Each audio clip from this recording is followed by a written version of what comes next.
नमस्कार, आप देख रहे हैं इम्पैक्ट भारत टीवी। रेणु पांडे के साथ। भारत को मिलेंगे 26 राफेल समुद्री लड़ाकू विमान। पाकिस्तान से तनाव के बीच फ्रांस से 63,000 करोड़ की डील। भारत विमान वाहक पोत INS विक्रांत पर तैनाती के लिए फ्रांसीसी रक्षा विनिर्माण कंपनी डसाल्ट एविएशन से जेट खरीद रहा है। प्रधानमंत्री नरेंद्र मोदी की अध्यक्षता वाली सुरक्षा मामलों की कैबिनेट समिति CCS की ओर से खरीद को मंजूरी दिए जाने के 3 सप्ताह बाद इस मेगा डील पर मुहर लगी। अनुबंध पर हस्ताक्षर करने के लगभग 5 साल बाद जेट की डिलीवरी शुरू करनी होगी। भारत पाकिस्तान के तनावपूर्ण रिश्ते के बीच भारत और फ्रांस ने सोमवार को दिल्ली में 26 राफेल मरीन लड़ाकू विमानों के लिए 63,000 करोड़ रुपए के सौदे पर हस्ताक्षर किए। भारतीय पक्ष का प्रतिनिधित्व रक्षा सचिव राजेश कुमार सिंह ने किया, जबकि नौसेना के उप प्रमुख वाइस एडमिरल के स्वामीनाथन भी मौजूद रहे। इससे पहले फ्रांस के रक्षा मंत्री खुद हस्ताक्षर समारोह में शामिल होने वाले थे, लेकिन उन्हें व्यक्तिगत कारणों से अपनी यात्रा रद्द करनी पड़ी। हालांकि हस्ताक्षर समारोह में रक्षा मंत्री राजनाथ सिंह मौजूद थे।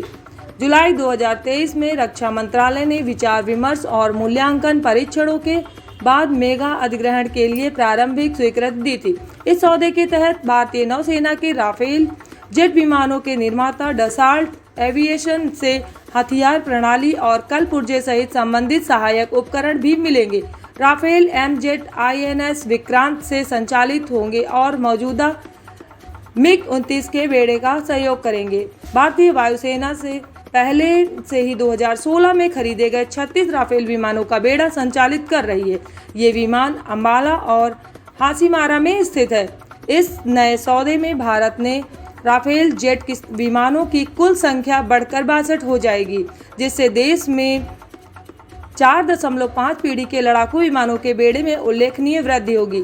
सूत्रों ने बताया कि भारतीय विमान वाहक पोतों विशेष रूप से INS विक्रांत पर तैनाती के लिए 26 राफेल मरीन लड़ाकू विमानों की तत्काल आवश्यकता है।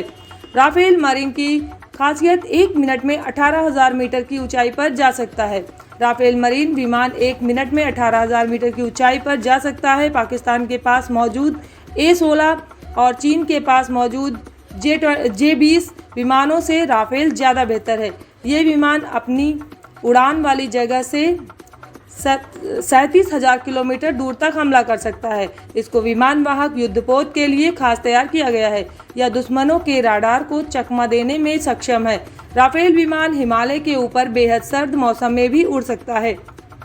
इस फाइटर जेट के वजन की बात करें तो राफेल की तुलना में राफेल मरीन का वजन थोड़ा अधिक है।